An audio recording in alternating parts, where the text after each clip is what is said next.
एकदा एका छोट्याशा गावाच्या कडेला मोठे वडाचे झाड होते.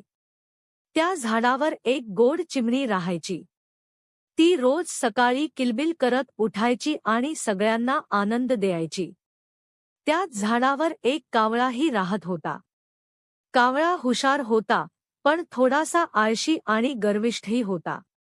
चिमणी रोज मेहनत करून काड्या, गवत गोळा करून आपले घर नीट ठेवायची. ती इतर पक्ष्यांना मदतही करायची. कावळा मात्र म्हणायचा, इतकी धडपड कशाला? उद्या बघू. एके दिवशी जोरदार वादळ आले. पाऊस, वारा आणि गडगडाट सुरू झाला. चिमणीचे घर मजबूत होते, कारण तिने ते नीट बांधले होते. ती सुरक्षित होती. पण कावळ्याचे घर नीट नसल्यामुळे ते वायात कोसळले. कावळा खूप घाबरला.